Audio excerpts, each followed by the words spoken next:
Welcome, everybody, to Season Extension and Winter Gardening with Seed St. Louis. I'm Dean Gunderson, the Director of Education here at Seed St. Louis.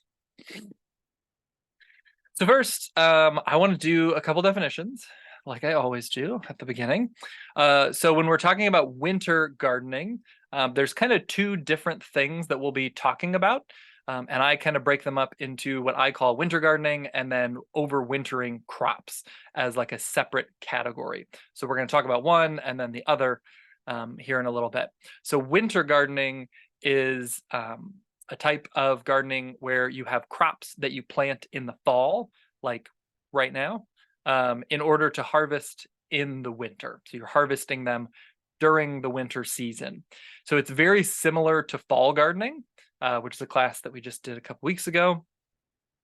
But you need greater frost protection because you're harvesting them throughout the winter. And there are a few changes in crops. So there's a few things that work for fall gardening, but aren't so great for winter. And there's some that are really great for winter, but aren't anything special for fall. And then there's overwintering crops. So these are different because these are crops that you plant in the fall and you're harvesting next spring. So you're not harvesting them in winter at all. They're just growing or mostly just hanging out in the winter. So you're planting them now to get some growth on them so that when spring comes along, they're already established and you get a faster harvest and an earlier harvest in the spring. This is also the one that has been the one that we've experimented the most with. Of all of our gardening seasons, this one, kind of these overwintering crops, are the ones that we've been noticing the most changes in the last 5-10 years. As our winters are becoming generally warmer, we are getting those deep cold dips still when the jet stream weakens and the polar vortex comes down. But those are pretty short. We're not getting, weeks and weeks of, single digits. That's just not really happening anymore. And so that has been allowing us to grow a lot of crops over winter that were not an option a couple decades ago. So we'll talk about those, the ones that we've experimented with and had luck with. So why grow this time of year is a question that some people give. A lot of gardeners, are like, I'm done. I'm tired. I like my winter as a break. And I totally get that. But some of the benefits of winter and overwintering is that this season, the fall and into winter, is a more predictable, cool season than spring is. You can kind of more predictably expect it to be cool and get cooler, as opposed to maybe get hot really early, which can happen in the spring. Many crops actually get sweeter and like more tender. They taste better if they mature in cooler weather with frosts, as opposed to when you plant in spring and they're maturing in hot weather. Generally, when spring crops get hot when they're maturing, that's when they get bitter and tough, as opposed to sweet and tender, which is generally better. There also tend to be fewer weeds this time of year. There's fewer pests. You usually don't need to water as much. And you can get food from your garden when it's hard to get local produce. You grow stuff in the spring and you can harvest it, and that's great. But also you can go to the farmer's market and get most of that stuff. Whereas it's generally harder to get these things in the middle of winter or really early spring. So the main thing that you're going to be dealing with for winter gardening, in particular, is cold, because for winter gardening, these plants are going to be growing into winter, into the pretty cold time of year. This isn't just, fall gardening where you're trying to keep stuff, alive through maybe a couple frosts, but like it's going to get cold. So it's important to understand cold a little bit. So when we're talking about frost, is usually what people say, but freezes, cold temperatures, the date that is thrown around a lot is the first frost. So a lot of people talk about the first frost. And I always just like to point out that that is not a hard and fast date. When people say, oh, the first frost is October 21st, that doesn't mean that there will be no frosts. And then on October 21st, there will be a frost. That's not how it works. It'd be nice if weather was that predictable, but it's not. So that date is a statistic. It's a statistical analysis of the averages of when frosts happen. So, and this, this shows it a little different, but for, October 27th would be the kind of the first frost date, because there's a 50% chance. So by the first frost date, there's a 50% chance there's already been a frost a lot of times. So for your warm season crops, a lot of times you're looking at this kind of 10%, which would be like October 10th. And then by November 11th, there's a 90% chance that there's been a frost. So 9 years out of 10, by November 11th, there's been a frost. And 1 year, 1 out of 10 years, there hasn't been a frost yet. So, that's, a full month difference there. So the first frost is not a hard and fast date, but it gives you an idea of when to be expecting these things. It's also important to know that frost is not, plants, it's not just like a switch. It's not just like, oh, it was 32 degrees, these plants are dead, these are alive. So there are plants that can't handle anything below 32 degrees. So those would be your warm season crops. That's why we call them warm season crops. It's because they cannot grow in the cool season. They cannot grow if there's any chance of frost. They're not going to do it. But there's other things that can handle what's called a light frost. So that would be when your temperatures are 28 to 32. So generally when the temperatures are in that range, it means that it's warmer than that during the day, and it just kind of dips at night. So you're going to be below freezing, but not for prolonged periods of time. So a hard frost is when the temperature is getting below 28. This is usually when you're getting later in the season and you're seeing days where it's cold during the day too. And then a killing frost is anything below 10 degrees. So it's called a killing frost because there's really not much that will survive below 10 degrees in terms of in the vegetable world. And that's why you need protection, because it usually gets below 10 degrees. So we will need frost protection for basically everything. But there's some things that will only survive a light frost. So you're going to need a lot more protection for something that can only handle a light frost than something that can handle a hard frost. So this is a general chart here. And again, I will, this recording will be posted, so you can come back and look at this list if you need to. But this is a general list here of what are semi-hardy. So things that will only tolerate a light frost would be things like this. And this is mostly talking about the leaves. So like carrots and beets in particular, the roots can survive colder than that, but you would need to protect them in some way for them to survive a lot colder than that. But the leaves are going to start dying when you get below these light frosts. And then these are the cool season things that will survive a hard frost. But that hard frost, you look at this chart here, between 10 and 28 degrees, that's a big range. It's not like all of these things survive down to 10 degrees and then at 9 degrees they all die. So these are things that can survive below 28 degrees, but how far below varies. And there's a lot of factors that impact that. So there are just certain ones that are more cold hardy than others. That is for sure true, but there's also varietal differences. So 2 varieties of cabbage can be very different. One variety might die at 15 degrees, one might die at 25. There's variations there, and there's variations depending on your soil moisture and how wet your soil, is, how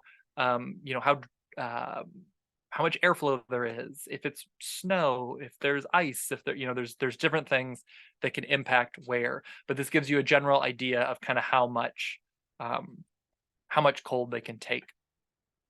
And like I said, it's not all about temperature. So it's not just that degrees on the thermometer, as I'm sure we all know. In the summer, it's not just the heat, it's also the humidity. In the winter, airflow can also impact how cold it feels. And that is similar for plants as well. A big one, though, that is often not considered is ground temperature. So air temperature is for sure important, but ground temperature can also play a big part. So plants that are closer to the ground, so like shorter plants, are more frost tolerant because the ground is generally warmer than the air. So the ground is absorbing heat all summer long when it's really hot, and it takes a long time for that temperature to move up, and then it takes a long time for that temperature to go back down. And that's why if you dig a hole or you go into a cave, it's a constant temperature all year round. It takes the ground a long time to change temperature. And so if you get a cold spell that comes in, where we're having these where it's below 0 but only for like a couple days, the ground is not getting to 0 degrees. The ground is much warmer than that. So things that are closer to the ground are going to survive, especially those rapid or relatively short cold periods much better than things that are taller and are being more exposed to the air temperature, because that heat radiates up from the ground and keeps the air temperature close to the ground higher than the air temperature further away from the ground.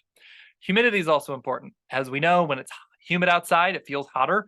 Wet air, so that water vapor holds heat.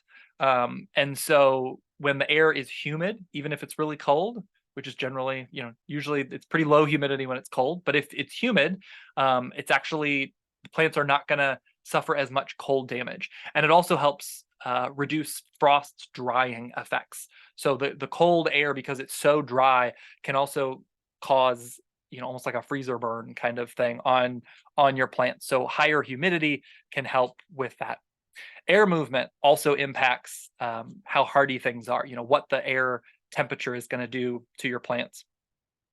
Partially because wind moves warm air. So, if it's a really still night outside, then that heat radiating up from the ground is gonna kind of stay there by the ground a little bit better. Versus if it's really windy, that heat is going to be blown up into the air and away pretty quickly. And then your microclimate. So if you're in like a depression, like if your yard is at this level and your neighbors are all kind of higher than you, then when we get a frost, the air temperature at your house is actually going to be lower than your neighbors that are up higher, because cold air is denser and like moves to lower spots. And so it will kind of almost like pool in your yard. Or if you have a big hill, the things at the bottom of the hill are going to be colder than the things that are at the top of the hill or at the middle of the hill.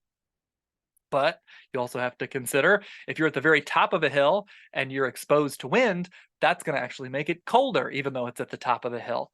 So there's different things that can kind of impact this. It's not just that air temperature, which is why you will often see very conflicting information.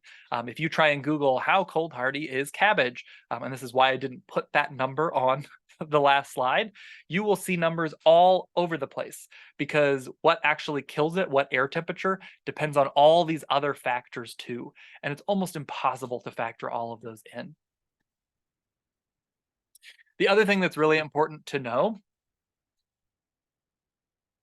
is that, a lot of times if people are thinking about fall gardening or winter gardening, they're thinking, oh, I'm planting in winter. That doesn't work. And the main reason is not actually the cold, it's the light. So, if you have a greenhouse and you put a furnace into it and you keep it hot, but you plant stuff in December, stuff still isn't really going to grow.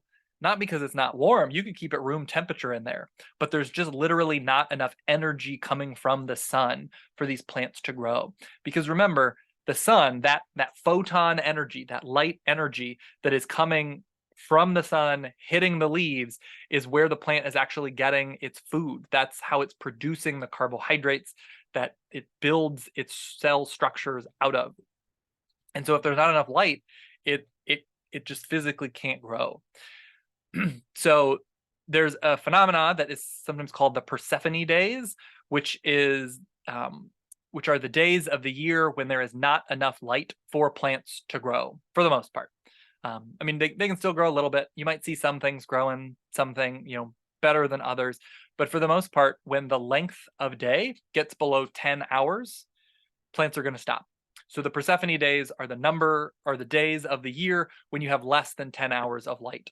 So in St. Louis, at our latitude, that is from November 18th to January 23rd. Between those dates, basically plants are not going to grow. And if you think about it too, if you need at least 10 hours to grow, the couple weeks before November, when you've got like 10 and a half hours, you're also not going to see a whole lot of growth. So what all that means is, in order to harvest in the winter, which is really kind of the goal of winter gardening, you want to be harvesting in the winter, most plants will need to have some cold protection. The amount of cold protection is going to depend on what crops you're growing and how late into the winter you want to harvest them.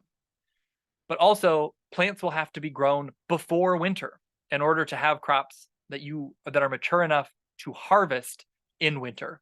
Because again, you need light. So you want the plants at least 75% of the way to maturity by the start of the Persephone days, which is November 18th. So this is why, excuse me, So this is why I'm talking about winter gardening when it's, when it was 105 degrees, a couple days ago. In September, this is not, winter. We're not thinking about winter right now, but you need to be growing them now because there's enough sun now. There's enough energy for these plants to grow so that they will be mature when you need them. So this is a little chart that you can use. It's up on our websites. We talk about it in a lot of our classes, but it's just a handy chart that you can see to find out when to be planting things. So we do not have dates on here specifically for winter winter gardening, unfortunately, but you're basically going to take these fall dates, anything that you can see for the fall, and you can start them around the same time, or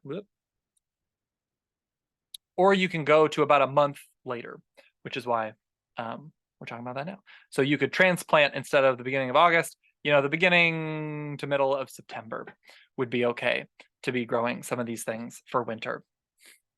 And these things down here where, you can plant radishes anytime in August, that means you can plant them really anytime in September in order to get kind of a winter harvest. So what to plant? So what you're going to be growing is cool season plants. You're not going to be growing tomatoes and cucumbers unless you've got like a big greenhouse that's heated and has lights. So what you're going to be doing is cool season crops. So basically everything that you planted in the spring or that you planted for fall gardening, you can also do for winter gardening. Except you don't really want to do bulb onions because they're not going to produce bulbs for you just because of the way that the light works in fall. You can grow peas for shoots, but getting actual like pea pods or pea, seeds is a little tricky just because they need a lot more light than usually we're getting in the fall. And then potatoes are tricky, partially because it's hard to find seed potatoes this time of year, but also just there tends to not be enough time that isn't really hot in the fall to get them to maturity. The soil starts getting wet, all those things. But you could try kind of some new potatoes. Some things that are particularly great for winter gardening, brassicas, especially heading brassicas. So your things like your broccoli, your cauliflower, your cabbage, kohlrabi, all of those things do great as winter crops. Caraflex cabbage is a really good one. It's the one that we grow for spring and fall, but it also seems to be really cold hardy. Broccoli is also a nice one because it's one of the few that will actually continue to produce side shoots kind of all winter long. It's one of the only ones. As far as I can tell, it's because once you cut that main head, it's not really producing more energy to produce those side shoots. It just starts kind of like eating its own leaves and roots and stuff to keep throwing out side shoots. And so it will keep producing in winter. Broccoli will. Arugula does great in winter. Spinach, really any of the Bloomsdale varieties do really well. Turnip greens, so like the 7 top variety in particular, which is a variety just for the greens, is really cold hardy. So it's a good one for winter. There's a crop called mosh. It's also sometimes called corn salad, which is due to a very strange Old English little quirk. It has nothing to do with what we call corn in the United States, but it's a little like leafy green. Carrots also do pretty well if they're covered. The roots are really cold hardy. And then pea shoots. So that's what I'm harvesting here. So the cover crop variety, Austrian winter pea, is really cold hardy. I plant usually at least one bed a year with that in the fall and just let it grow. And I just kind of mow the tops and harvest the tops all winter long as like garnishes for salads or as like greens to saute. They're really good. If you haven't eaten pea shoots, plant some and eat them. They're great. And then there are some ones that only do well in the fall or winter. So these are varieties that were bred for storage purposes, like to grow in the winter or to like come in and store in like a root cellar in the winter. So for beets, there's one called Lutz Greenleaf. I think there's another one that they argue might actually be the same variety that's called like Winter Keeper. But Lutz Greenleaf is a storage beet. It's a real big beet. Winter radishes. So these are things like Chinese white, Chinese rose, black Spanish, and daikons. So they are good ones. They are not They are only hardy to a light frost. So that's one that if you wanted to leave them in the ground, you would need to do pretty significant winter protection if you wanted to keep them in the ground late. If you're just going to harvest them kind of early winter, they do fine. For cabbages, there's winter cabbages, they're called. So things like January King, Winter King Savoy, Ormskirk, and Dead On Savoy are all ones that are particularly cold hardy for cabbages and also will just hold in the field. So we grew those a couple of years ago. Trying to remember, they did fine without protection down, into the 20s, just fine. When we got temperatures kind of down into the single digits, we would cover them, and they survived fine with cover. And then kohlrabi, they're popular in Germany, as I'm sure you can tell by the names. But those are just kohlrabi that have really big, they're not actually bulbs, but bulbs on them. And then there's kind of this intermediate category. So I'm going to talk about these, and then we're going to get to like true overwintering crops. So there's overwintering brassicas. So these are ones that are kind of right on the edge of where we are. So these are ones that were not possible a couple decades ago. They are originally from the British Isles and kind of Western coastal Europe, areas of like coastal France, Belgium, Netherlands, areas like that. Their winters are just not that cold. And so they have also been grown in the Pacific Northwest, up on kind of coastal Northern California, Oregon, Washington, up into British Columbia. But our winters have been warm enough for the most part that we've actually had pretty good luck with them, as long as they get protection when we get cold. Like when we get the cold spells in the winter, if they get good protection, they have been doing pretty well for us. So they are a special group of crops that need to overwinter. So if you planted this, sprouting broccoli in the spring, it would not produce broccoli for you. It needs to go through winter in order to initiate that. And the same with the cauliflower, the winter cauliflower. It needs to go through winter in order to produce the cauliflower head. So you plant these at the same time that you would other winter brassicas. So the same time that you would be doing winter cabbage or, normal broccoli or normal cauliflower or things like that. But they are going to, hang out over the winter, and then they'll produce in early spring. So quite a while before you would get any from things that you would plant in the spring. So there's sprouting broccoli, which produces large amounts of little broccolini in April to May, the spring after planting. So this is one that we grew at the demo garden. So it produces these little kind of broccoli heads that are really good. And as you can see, April to May, usually you're not going to get broccoli from your plants until late May into June. And so you could do this overwintering one and then also plant ones in spring, and you could have broccoli for several months in the spring, which is always nice. And then the same with the winter cauliflower. So it produces a classic cauliflower head in the second half of April to early May, the spring after planting. And like I said, it's a great way to get early spring cauliflower. So cold protection. So depending on what you are growing and how late you want the crops, as in how late you want to be able to harvest them, you may not need protection for some of these things. So just as an example, if you're growing things like cold hardy spinach, turnip greens, and collards, which are three of the most cold hardy things that you can grow, and you only want them until the end of the year, like for Christmas, then you might not need cold protection at all, because we just generally don't get that cold before the end of December, January, February. Usually those are the cold months. And so if you're growing things that are particularly cold, and you're harvesting them just kind of in the early parts of winter, you might not need to. So this is an example here of a bed that this picture, they look a little sad, but they are still delicious. And so this is the turnip greens here on the right, and then spinach here on the left. So these weren't protected at all. So they went through some pretty cold periods, and this was middle of December, and they were still fine. But if you want carrots or cabbage, which are things that are less cold hardy than those, and you want to be able to harvest them until February, then you will definitely need cold protection. And that's what you're seeing back here. This one back here that's white, this is some sprouting broccoli with some carrots planted underneath it. And this one kind of in the back here is some winter cauliflower. So those are protected because we wanted to make sure they got through all of winter.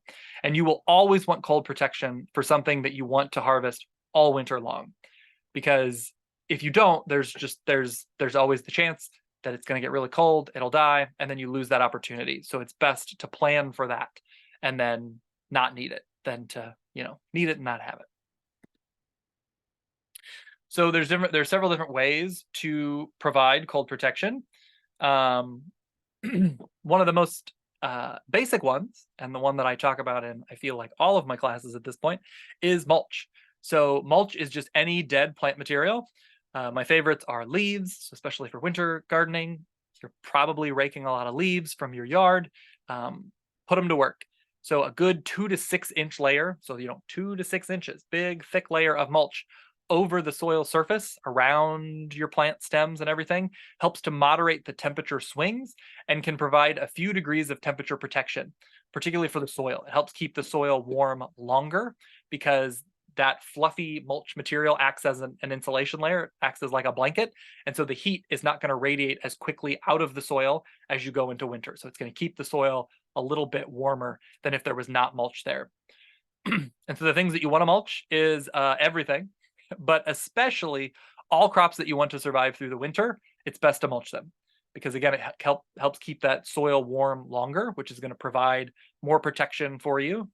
And all root crops, any root crop that you want to survive, should be under a big, thick layer of mulch, because those root crops, even though they go deep, there's also usually part of it that is right there at the soil surface that can get damaged really easily if you get a cold spell. So having a nice thick layer of mulch on there will help protect that crown of the root, because if that crown freezes and rots, the rest of the root is going to rot with it.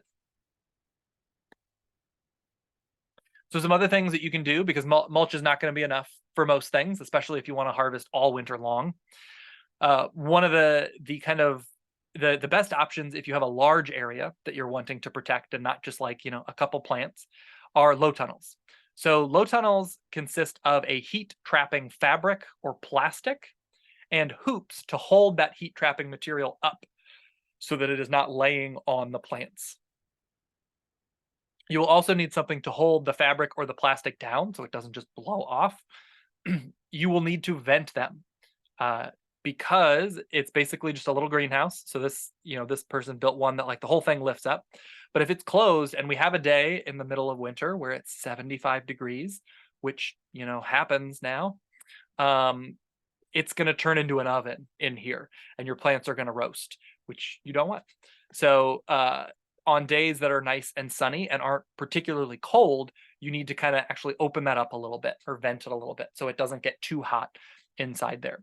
So the average numbers that are usually given is that this can provide anywhere from 2 to 8 degrees of protection, depending on, what fabric you're using and how cold it is outside, how sunny it is, all those different things. But anywhere from 2 to 8 degrees of protection. And it's best to use it again in combination with mulch, because that mulch again will help keep that heat in the soil, and then this will act as like a second layer to help hold the heat that's radiating up from the soil, makes it through the mulch in that space.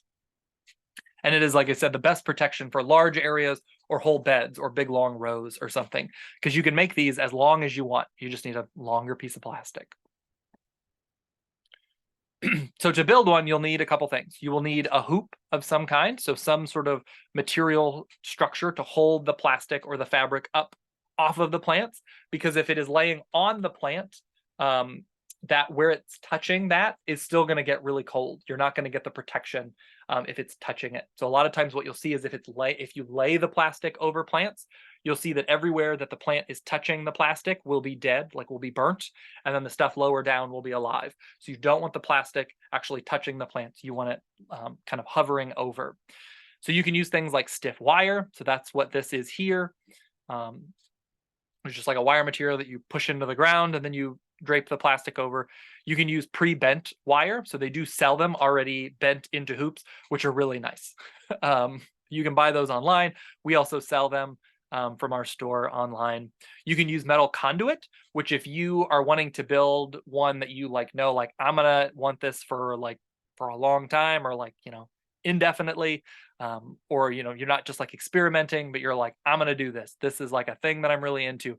Metal conduit can be nice because it's very heavy duty, and it should last basically forever. So that is the material. They sell it at like hardware stores. It's like metal tubing that they run electrical wires through in industrial buildings and commercial buildings a lot of times. And you can get like a pipe bender and bend those into whatever shape you want. You can also get just 1/2-inch PVC pipe, which is what this is showing here. And they're flexible enough that you can just bend them with your hands and shove those into the ground. And then the cover, there's two main options that you can use. You can use what's called row cover. So this is a polyspun material. So it's a synthetic fabric-like material that actually looks a lot like a dryer sheet. So there's that material, and then there's just plastic, like clear plastic. So I would say you can go and buy plastic, just like plastic sheeting, like a drop cloth for painting or something like that, and you can use that, but it's going to break down really fast. It's probably only going to survive you one winter if you do that, because it is not made for outside. And ultraviolet light, the radiation is coming from the sun that burns your skin, also breaks down plastic and makes it brittle. And so generally you're going to have to rebuy that every year, versus if you buy a low tunnel plastic, which is a greenhouse type plastic. It has additives to it so that it doesn't break down in that UV radiation anywhere near as quickly. So if you're careful with it, it can last you quite a few years. So this here is a specific low tunnel plastic, and you can also see these little kind of dots on the plastic. So what that is where individual holes have been punctured into the plastic. When you buy it, it comes like that. And what's nice about that is that then self-vents. You don't need to come and open it up on hot days. That acts as enough airflow. But because the plastic is still on there, it still acts to prevent the loss of heat through wind, which is where you lose a lot of heat at night. And through radiation, like you don't get as much loss through radiation because the plastic kind of traps it. And then to secure it, so if you just drape this over this and you leave it, the first wind that comes along is going to blow it away. So you need something to actually secure it to the ground so that it stays in place when the wind comes. So you can get things called sod staples, which are just these wire things that are about this size and that shape that you just push through the plastic into the ground, which secures it. But you can also just use bricks, you can use rocks, you can use lumber or like logs, sticks, anything to just hold the plastic down will work. Another thing I always like to point out is that, a lot of times people think like, oh, I'm going to do plastic or I'm going to do row cover. And we think of it as like an either or just one. But you can mix and match, and you can add stuff. You can take stuff away throughout the year, depending on how cold it gets.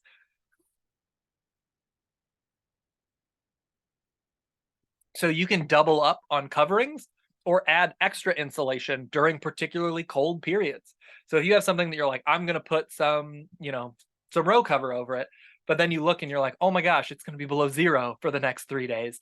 That row cover is probably not going to be enough to keep your plants alive. But especially if it's just for a few days, you can add a lot more stuff on top to keep them alive through that cold period, and then just take it off. It doesn't need to stay on there all the time. So a couple rules or a couple things to think about. Plastic allows more heat. It traps heat better, and it does allow more heat in just because it's transparent. Whereas the row cover is more of an opaque material. So the plastic allows more heat in, and it traps heat better because it is a solid piece during the day. But because it's a sheet of plastic and it doesn't have any like fluff to it, it's terrible actual insulation. And so you can actually lose more heat at night than from row cover. So what you can do is you can double up layers. So if you're going to do plastic, you could do 2 layers of plastic. And that little like air pocket between those 2 layers is actually going to add a fair amount of insulation, believe it or not.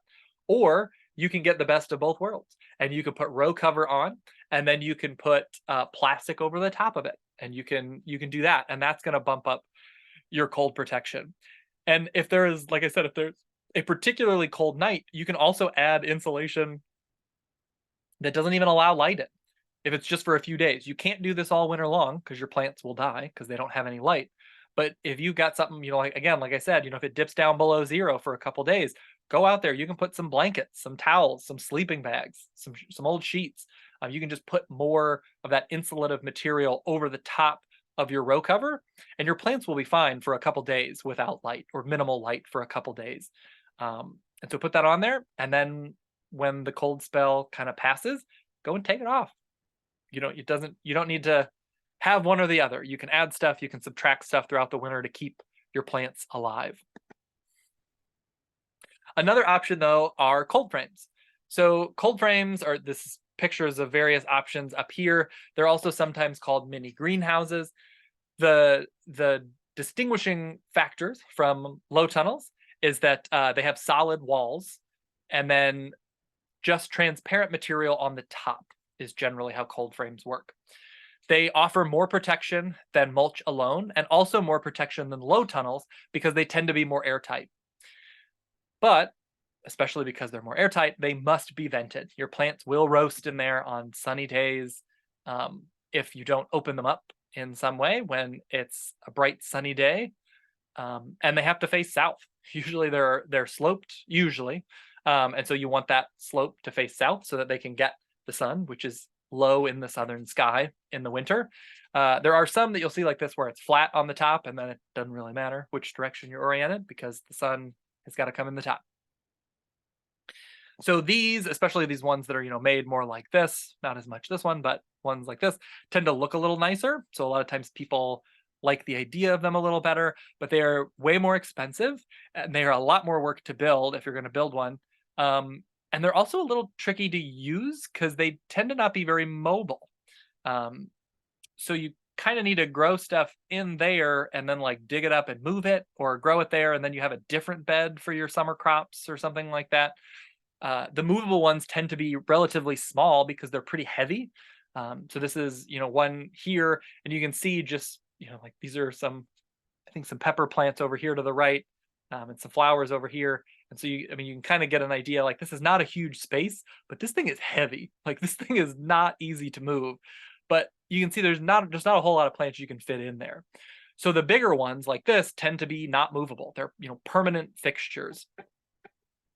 And so it kind of limits their application a little bit, unless you're just wanting to grow a few things, which is of course fine.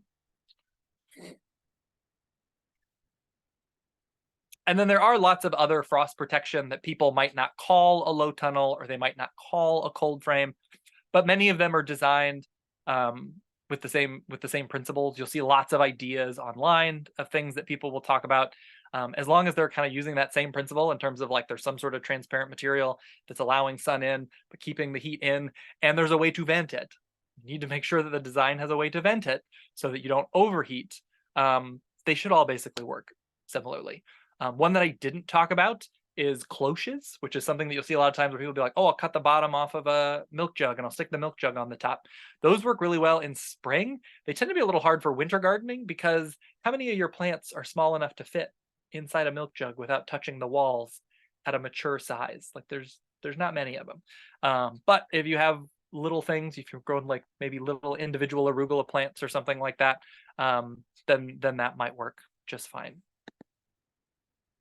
So then overwintering crops. So overwintering crop, what distinguishes them from all the crops that we've talked about so far is that they don't need any protection. You don't need to worry about them. These are plants that naturally survive the winter, will overwinter here in St. Louis. So, if you're listening from another area, can't guarantee that, depending on where you're at. Or there might be more if you're in a warmer area. For the most part, these are things that you will be planting in mid-October, and then you're usually going to be harvesting them in June. Tends to be kind of for all of them around that same planting and harvesting window.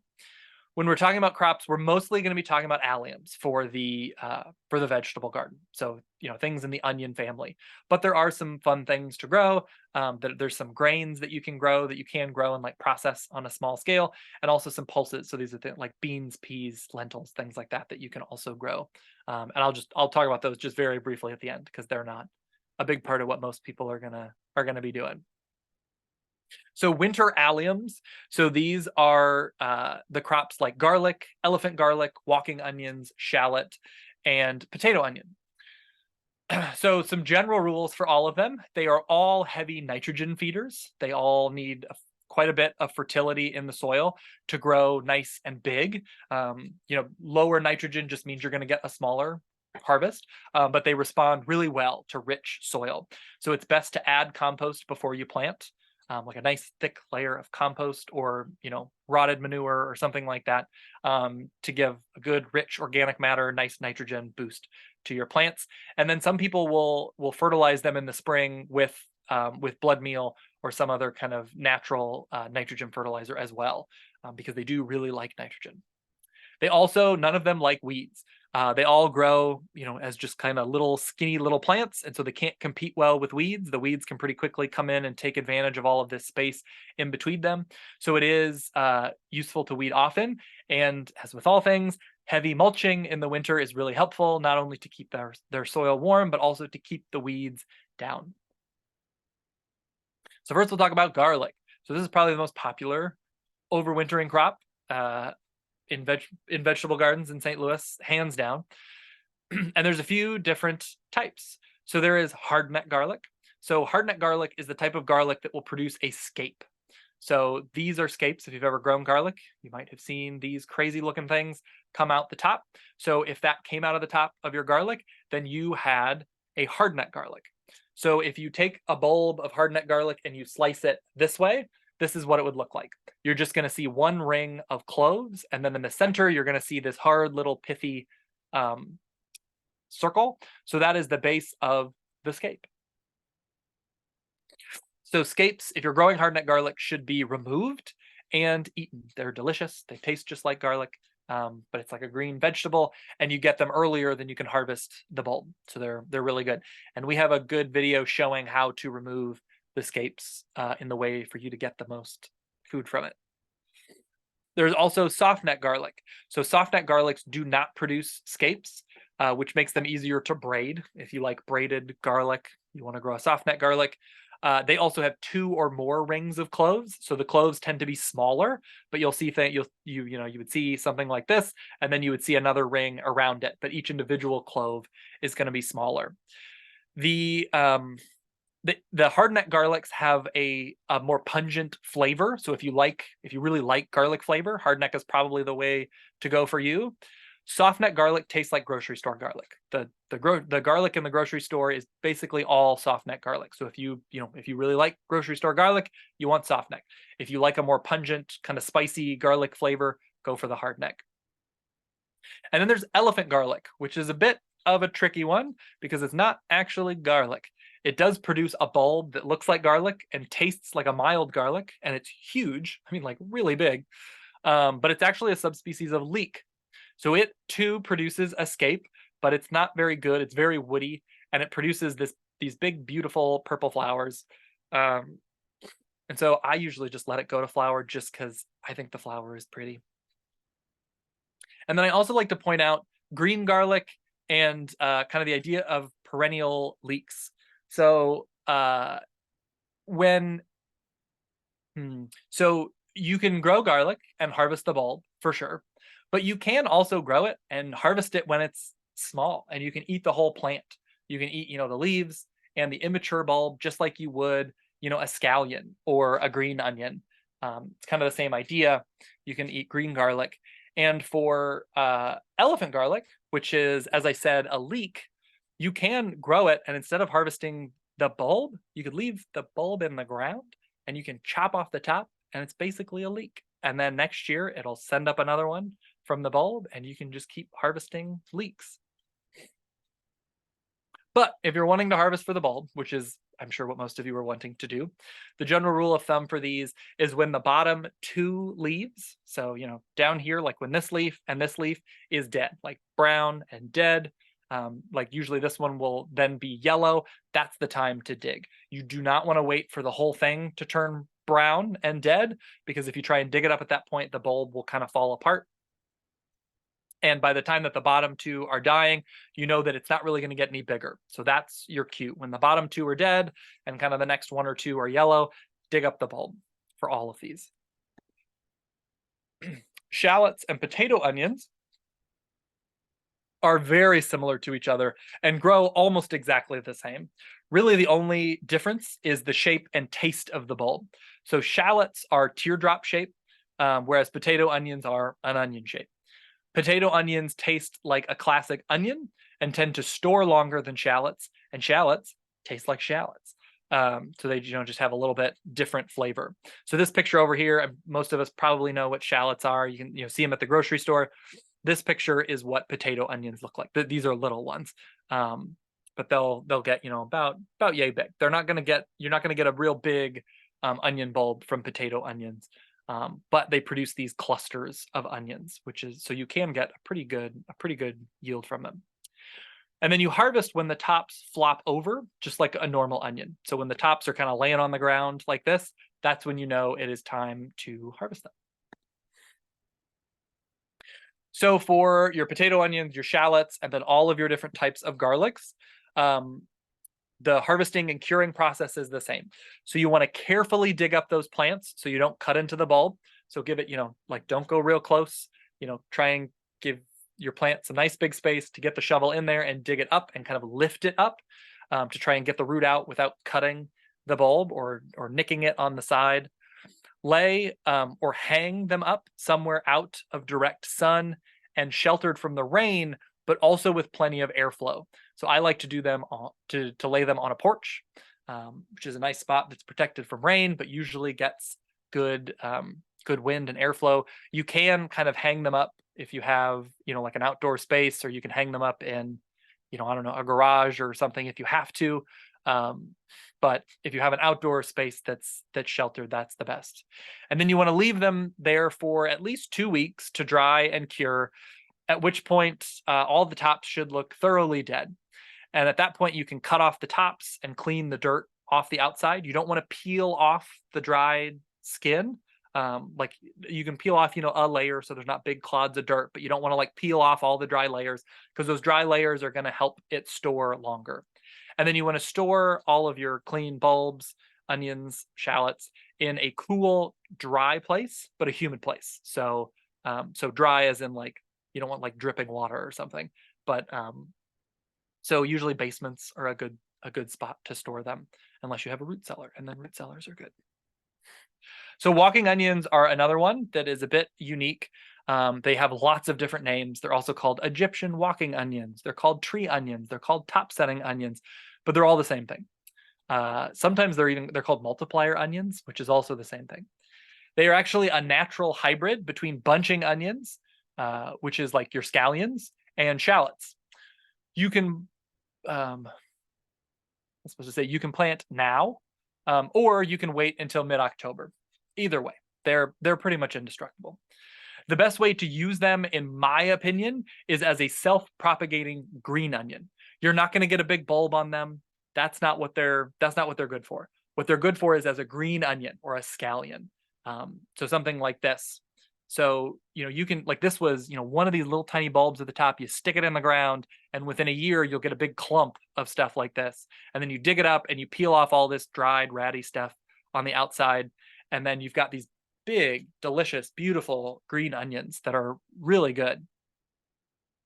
And then, as long as you stick a couple more of these in the ground, you're going to have more. They're just, they grow these little bulbs on the top, but they also multiply under the ground. So like I said, this started out as just one little bulbil up here, or bulblet up here. Stuck that in the ground, and now you can see there's at least 1, 2, 3, 4, probably 5 that are all kind of stuck together from one root system. You can see that down here too, where you're seeing these kind of clumps forming. These all started from just one plant. If you plant them now, you can harvest them as green onions this fall, because they grow pretty late into the winter. And then anything that you don't harvest this fall, they'll die down, and then they will spring back up, usually in mid-February, and you can harvest them all next spring. If you wait until mid-October, you're not going to get green onions until the spring. You're not going to get any this fall. So then just a couple, fun little slides if you want to try something weird. there are grain options. And we actually did a class that is up on our YouTube channel that is specifically about growing grains and pulses, but these are ones that you can specifically grow over winter. So I'm not going to go into a whole lot of detail on these because you can find that on our other classes if you're really interested in it. But these are ones that you can specifically do over winter, which is one of my favorite times to do it because there's not a whole lot of vegetables that you can grow over winter. So if you're looking at grains, things like winter wheat, winter barley, and winter rye all overwinter really well. You're going to harvest them in mid-June once they turn a straw color. Barley and rye have a really hard to remove hull, so generally speaking, wheat is the way to go, a winter wheat. And you can see me in I don't know, this maybe a decade ago, harvesting this little wheat patch that I grew in mid-June. And then there are some pulses, so some things that are in the bean family that you can also grow over winter. So fava beans are not super popular in the States, but they are another bean that you can grow. They tend to need a longer cool season than we have in the spring or the fall, which is one of the reasons why I've experimented with them overwintering, because then you get a longer cool season. And I've had pretty good luck with the variety Sweet Lorraine. Not all of them will survive the winter. So plant a lot and then some will survive. And then I would save seed from that one and plant it. And then most of them will survive the next year. You can kind of select for that cold hardiness. And these are all ones that, again, you would be planting in October and then they'll overwinter and you'll harvest next kind of June. If you like lentils, there is a variety of lentil called Morton that does overwinter. Most lentils will not overwinter here. And then peas. Again, most peas will not overwinter, especially like sugar snap peas and things like that will not overwinter here. But there are some grain peas that will overwinter. So things like Austrian winter pea, blaze, and lynx are all grain peas. So if you like dried soup peas, you can do that. Or as I mentioned a little earlier, I like to grow these and then I harvest them actually as a vegetable. So I harvest the shoots kind of all winter long. And then in the spring, as they start to grow, I'm harvesting them off these big bushy things. You can also eat them when they're green. It's a little hard to see in this picture, but you can see little pea pods here. You can eat them when they're green. They're not bad, but they're not as sweet as like sugar snap peas. They're a little bit more starchy. So they're better, kind of cooked. Like they're not real great fresh eating, but they are good cooked still, even the green pods of these grain peas. And yeah, so that is kind of all you need to know for winter gardening and season extension. Hope that was helpful, and check in with us for our next classes.